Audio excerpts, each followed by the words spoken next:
Hello friends, তো আজকে মুনি আমাদের সিম্বা খরগোশ থেকে নিয়ে এসছে। আর মা ওলকপি কাটছিল রান্না করার জন্য, বাঁধাকপি ওলকপি সব কাটছিল। তো ওটাও খাচ্ছে, দেখো কত সুন্দর খাচ্ছে, আর প্রচুর খিদা পেয়েছে। আর আমি বিদ্যাসাগর স্কুলে পড়ি, আমাদের স্পোর্টস চালু হয়ে গেছে। আমাদের কালকে খেলা হয়েছিল, আবার আজকে আছে, আজকে ফাইনালটা আছে, দেখি কি হয়। সব খেলার রেজাল্ট বলবে এসে।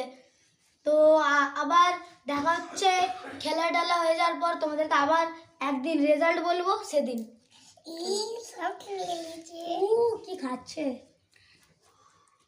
তা বন্ধুরা দেখো আমি খাওয়াচ্ছি কেমন করে দুষ্টুকে। আমি একটা খাবো না, কামড়ে দিবে কিন্তু, তোকে কিন্তু জানে না। তোমার চাল আমি দেখি না। ওকে আমি আনতে পর্যন্ত গেছিলাম। দেখ কত সুন্দর খাচ্ছে, ওকে দিয়ে দে দাঁড়ার মুখে। দাঁড়া আমি খাচ্ছি এবার একটা, দাঁড়া আমি খাবো। তা বন্ধুরা দেখো এবার দাদা খাওয়াচ্ছে। হেভি খাচ্ছে। ও দাঁড়া মুখে দাঁড়া, ও খেলিবে ঠিক। পড়ে গেলে আমার মুখে দিয়ে দেবো। মুনি বানিকে কিছু দিয়ে পালিয়ে আসবি। ঠিক আছে, এগুলো